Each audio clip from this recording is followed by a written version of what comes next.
लुटेरों को पुलिस ने गिरफ्तार किया गया है। तो एक बार फिर इस खबर पर हमारे संवाददाता जुबेर कुरैशी हमारे साथ जुड़ रहे हैं। जी जुबेर, अभी हमारी एसीपी से भी बात हुई है, उन्होंने साफ कहा है कि इस मामले में और भी लोग संलिप्त हैं।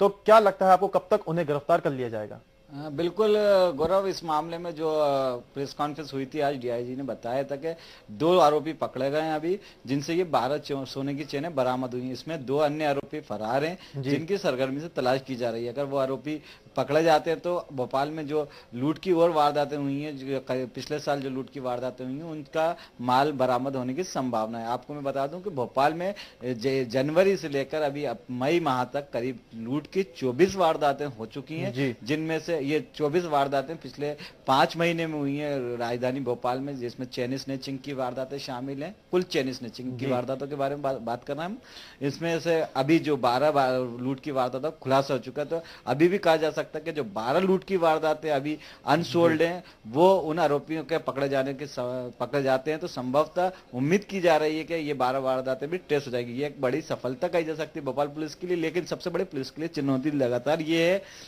कि जब जब लुटेरे पकड़े जाते हैं, हर बार नए लड़के सामने आ रहे हैं, आरोपियों में नए गिरोह सामने आ रहे हैं, लुटेरों में नए नाम सामने आ रहे हैं। ऐसा कोई भी ऐसे अपराधी सामने नहीं आ रहा है जो लगातार पहले लूट करता है फिर दोबारा उसी लूट में पकड़ा जाता है। तो ये जो भोपाल में एक ट्रेंड बन गया है, चाहे भोपाल की बात करें, चाहे इंदौर की बात करें, चाहे ग्वालियर की या जबलपुर की बात करें, जो मध्य प्रदेश के 4 बड़े शहर हैं, उनमें ये चेन स्नेचिंग आज की डेट में सबसे आसान तरीका हो गया।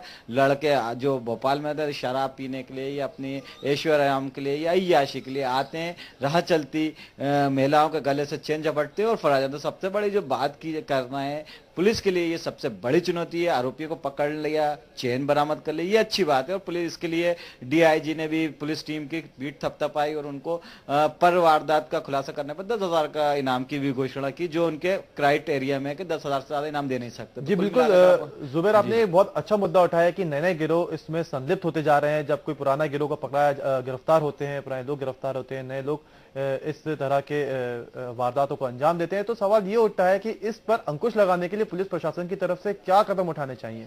बिल्कुल सही सवाल किया आपने गौरव। अंकुश लगाना पुलिस के लिए महत्वपूर्ण है।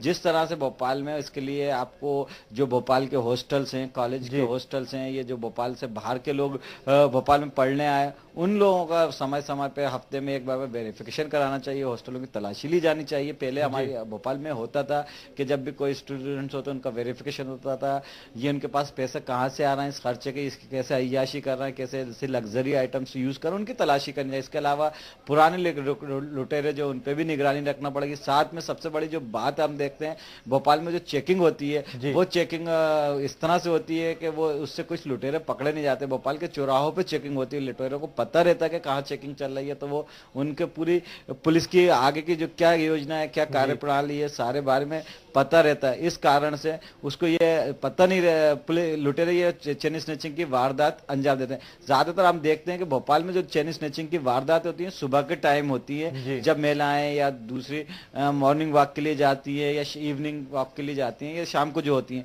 तो उस टाइम पुलिस का पहरा ऐसी जगहों पर सख्त होना चाहिए जहां पर ये मॉर्निंग वॉक के स्पॉट्स बने हुए हैं, महिलाएं मॉर्निंग वॉक के लिए जाती हैं। तो अगर इस तरह पर वहां पर चेकिंग बढ़ाई जाएगी तो एक तरह से कहा जा सकता है कि लूट की वारदातों में बिल्कुल जुबैर, जब हम देखते हैं तो सुबह के दौरान पेट्रोलिंग जो पुलिस की होती है वो काफी कम होती है। हम अगर सुबह निकलते हैं तो पुलिस हमें कहीं भी दिखाई नहीं देती।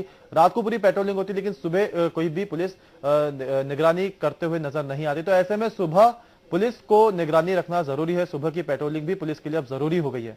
देखिए गौरव, क्या पुलिस जो सुबह की चेकिंग क्यों नहीं हो पाती, पेट्रोलिंग कर नहीं हो पाती, उसका रीजन है, उसकी वजह है। जब सुबह रात भर चेकिंग करती है तो 5-6 बजे तक पुलिस सुबह पेट्रोलिंग करती है, और जैसे भोर होती है, सुबह का सूरज उगता है, सुबह शुरू होती है, तो पुलिस कर्मी जो रात में चेकिंग करते हैं, पुलिस जो टीम होती है जो रात में गश्त करते हैं, पेट्रोलिंग करते हैं, वो थक हार कर चूर हो जाते हैं और उनको वो नींद घेर लेती है। तो वो सुबह जैसे सूरज हो जाता है या सूरज निकल आता है या रोशनी हो जाती है तो वो बिल्कुल थाने वापस चले जाते हैं और थाने में जाके सो जाते हैं। जी। तो उनको जो सुबह उनको पुलिस को भी क्या करना पड़ेगा, इसके 3 शिफ्टें बना के करना पड़ेगा। 5 बजे के बाद से सुबह से जी। पेट्रोलिंग की टीम को अलग करना पड़ेगा, जो फ्रेश होके आए बिल्कुल तरोताजा हो, उनको सुबह की उसमें लगाना पड़ेगा। लेकिन चक्कर होता ही यहाँ पर ये है कि जो रात को नाइट गश्त करते हैं उन्हीं से उम्मीद की जाती है कि वो सुबह 10 बजे तक चेक करे या पेट्रोलिंग करे, तो वो पॉसिबल नहीं है। सबसे अगर भोपाल में ये चेन स्नैचिंग की वारदात नहीं, अन्य वारदातों को भी रोकना होगा तो आप पुलिस को भी अपने सिस्टम में परिवर्तन करना पड़ेगा, चेंजेस लाना पड़ेगा। जी बिल्कुल, क्योंकि ऐसी वारदातों पर अंकुश लगाना पुलिस के लिए बहुत बड़ी चुनौती है और ऐसी चीजों के लिए पुलिस को एक परिवर्तन लाने की जरूरत है। जुबैर, लगातार हम आपसे इस मुद्दे पर चर्चा करते रहेंगे, लेकिन फिलहाल रुकते हैं एक छोटे से ब्रेक के लिए। कहीं मत जाइएगा, फौरन हाजिर होंगे।